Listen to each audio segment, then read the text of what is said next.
Bah, oui, oui, c'est digéré. Après, on prend quand même, on fait un bilan de ce qui s'est passé, on fait un constat, qu'est-ce qui a mal fonctionné, qu'est-ce qui a bien fonctionné, et gommer les dysfonctionnements qu'il y a pu y avoir. Donc là-dessus, avec les dirigeants, on a fait un bilan, on a fait plusieurs réunions en fin de saison qui nous ont permis, enfin, on l'espère, on verra par le résultat de cette saison, de rectifier le tir.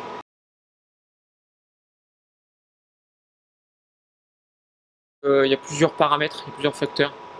Le premier, je ne vais pas les donner en ordre hiérarchique, mais dans le désordre, c'est le problème de fraîcheur physique. Euh, c'est qu'on arrive en fin de saison, les filles étaient émoussées. Et la fraîcheur physique, c'est aussi au manque de rotation. Si on compare encore les deux équipes qui montent, qui sont devant nous, donc Vannes et Saint-Raphaël, et qu'on aurait pu comparer avec l'année précédente aussi avec Quimper et Terville, c'est qu'ils avaient un effectif, l'entraîneur avait un effectif plus important à sa disposition, donc possibilité de faire des rotations, faire souffler les filles quand elles sont en difficulté sur le terrain, et nous ça n'a pas été le cas l'année dernière. Donc là-dessus, on a fait ce premier constat. Et le second constat, c'est qu'on s'est retrouvé toujours en haut du championnat et on pensait constamment Liga F, Liga F, Liga F. Donc là, on a changé, on est plutôt parti dans l'optique match après match. Parce que la saison est encore plus longue, il faut rajouter 2 journées supplémentaires. La première phase est encore plus longue également parce qu'elle court jusqu'à 3e week-end de mars. Donc là, on a changé notre approche au niveau, on va dire, psychologique et notre approche au niveau quantitatif mais aussi qualitatif parce qu'on a recruté des joueuses avec un autre profil de celles qu'on avait l'année dernière sur les postes qu'on a remplacés et qui nous l'espérons apporteront plus.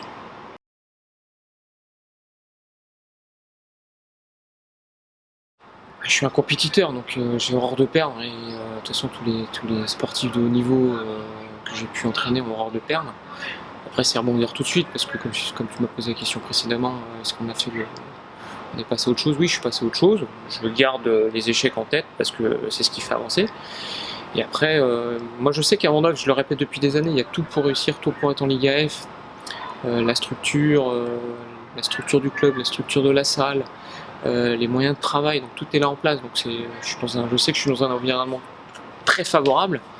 Donc partir d'ici, ça aurait été un peu un mauvais choix. Donc j'ai dit à mes dirigeants que je voulais rester. Eux ont eu d'autres propositions, d'autres candidatures. Ils m'ont renouvelé encore leur confiance. Après, ce qui a changé, c'est que mon staff s'est élargi, parce qu'avant j'étais tout seul. Maintenant, on est deux. Donc avec Fabien Pelk, qui est un ancien joueur pro, qui a été joueur-entraîneur à Épinal pendant plus de 2 ans. Donc il vient m'apporter un regard supplémentaire, parce que quand on est tout seul, c'est un peu difficile de faire son autocritique. Là, quand on est deux, on peut faire une autocritique, on va dire, interactive. Donc ça aide. Et voilà, donc le projet qui a été proposé avec ce nouveau staff, et c'est toujours cette envie d'aller vers l'avant, c'est de le monter. Donc c'est un projet plus qu'intéressant.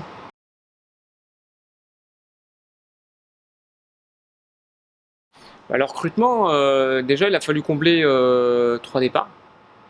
Voilà.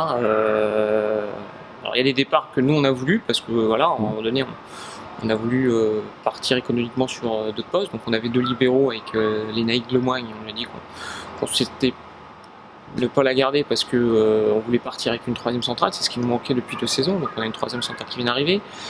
Notre pointu, Jofi Takax, a suivi son petit ami qui était joueur au Nancy Volley, qui est retourné dans le sud parce qu'il est le Cannes, donc elle l'a suivi, donc il fallait retrouver une pointue, donc on l'a trouvé. Après, sur un terme stratégique, moi j'ai toujours dit qu'il nous fallait. Le souci qu'on avait eu l'année dernière, c'est qu'on n'avait pas des joueuses qui finissent le point. Donc on a fait venir Alexia Gilali, qu'on avait déjà depuis 2 saisons sollicité, et là, libre de tout contrat.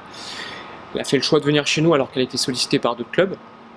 Et ensuite, il a fallu remplacer Florentina parce que Florentina s'est blessée en fin de saison. Son retour est dans très longtemps, donc il fallait avoir une 3e réceptionneuse attaquante. Donc on a fait le choix sur Martinez Medova.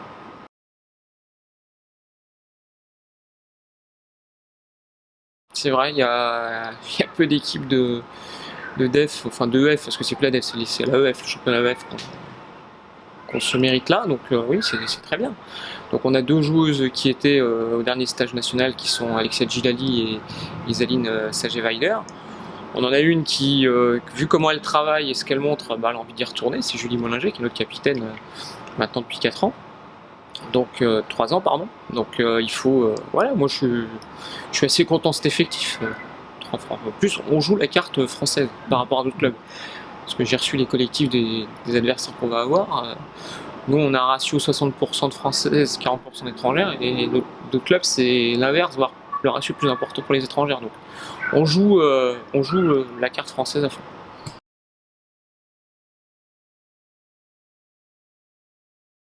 Alors, en nouvelle version, c'est que l'année dernière, on était à 24 équipes. Cette année, on est passé à 20 équipes.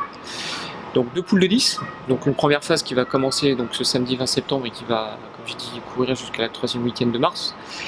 Donc match aller-retour, donc c'est déjà assez long, 18 matchs. Et ensuite, les 3 premiers de la poule vont accéder aux playoffs. Et nous ne rencontrerons pas, parce que j'espère, je pense qu'on sera en playoff, ne rencontrerons pas les équipes qui montent avec nous en playoff, ce qui n'était pas le cas l'année dernière, parce qu'on avait par exemple joué 4 fois Mougins l'année dernière. Et donc on garde les points contre ces équipes-là. Donc c'est un championnat de la première saison qui va compter pour la deuxième. Donc là c'est vraiment une constance de régularité du championnat.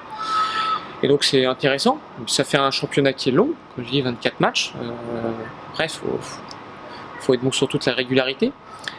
Après dans la première phase, il y a vraiment une équipe qui est la grosse équipe favorite de championnat, c'est Quimper, parce qu'avec un budget de plus de 700 000 euros, ce qui est l'équivalent des équipes qui jouent les playoffs en Ligue F, donc déjà ça montre que c'est une équipe qui veut remonter après avoir descendu cette saison.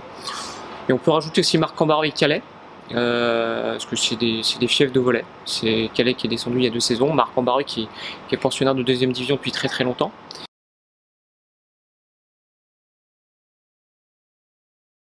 Non, on les avait déjà joués la saison dernière en premier tour de Coupe de France Amateur, enfin notre premier tour, elle c'est leur 3e tour. On avait joué contre elle, si je me trompe pas, le deuxième week-end de janvier, on venait à peine reprendre l'entraînement. Donc on a gagné 3-0, ils sont vraiment très très bien joués. C'est une équipe qui monte donc de National 2, qui a été invaincue toute la saison, qui était dans le championnat de notre équipe réserve. Après c'est difficile, on a fait notre déplacement à Évreux, j'avais posé des questions à l'entraîneur d'Évreux s'il avait des donnes sur cette équipe-là, il m'a dit que non, c'était un club qui restait très très fermé. La seule chose que je sais, c'est qu'elles viennent d'assez de joueuses. Voilà, ce samedi, parce que des jeux ne sont pas encore qualifiés. Voilà, après c'est pas, je pense pas que ce soit sans leur manquer de respect un match qui nous sera difficile, mais à nous de le prendre au sérieux parce que c'est ces matchs-là qui peuvent compter sur la fin de la saison régulière. Pardon.